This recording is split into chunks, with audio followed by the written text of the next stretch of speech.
Welcome to the Explainer. Today, we're going to be breaking down a absolutely fascinating chapter of economics that literally affects every single one of us every single day. We are decoding the complex math behind the everyday prices that dictate the weight of our wallets. So, whether you're trying to figure out why your weekly grocery bill just keeps climbing, or how a random news headline about inflation actually impacts your take-home pay, you are in the exact right place. Let's get right into it. Okay, let's kick things off with this absolutely massive number. 1,536,090 crores. That is over 1.5 trillion rupees. Now, according to our source chapter, this staggering figure is the exact amount of investor wealth that was wiped out during a single 600-point dip in the Sensex. Just poof, gone. But seeing a number that huge, it begs a really important question.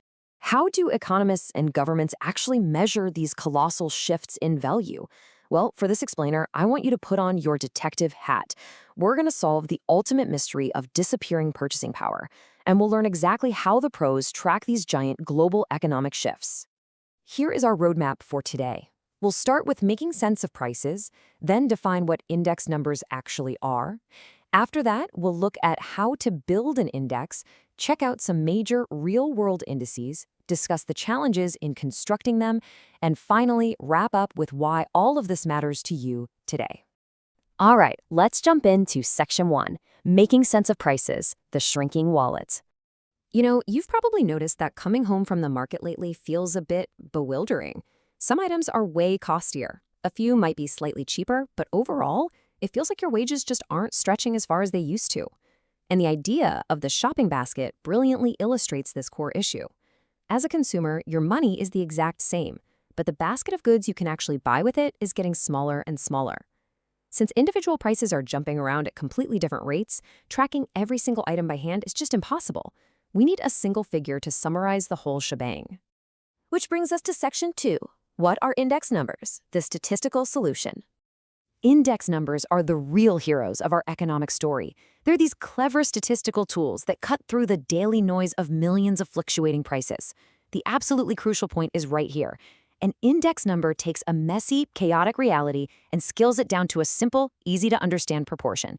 Basically, economists pick a base period and just assign it a flat value of 100. So if we compare today to that base period, and today's index is, say, 250, that tells us instantly that the value is exactly 2.5 times what it was back then. It's an elegant, beautifully simple solution.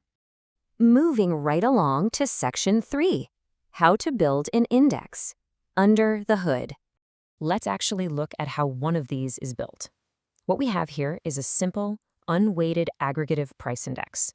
We just add up all the base prices, add up the current prices, and compare them. Simple, right? Well, actually, scratch that. There's a pretty massive flaw here.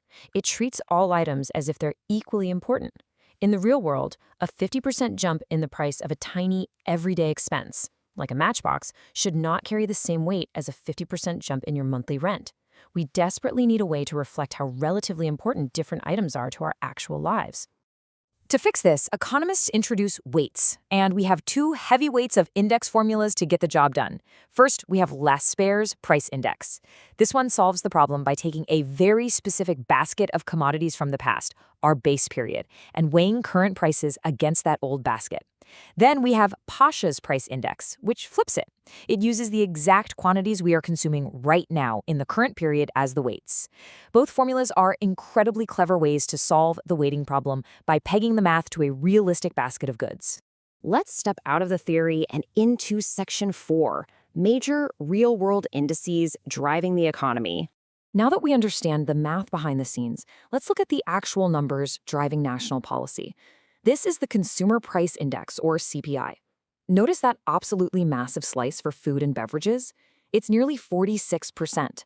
This visually proves exactly why a sudden unexpected spike in tomato or onion prices hits the CPI so aggressively.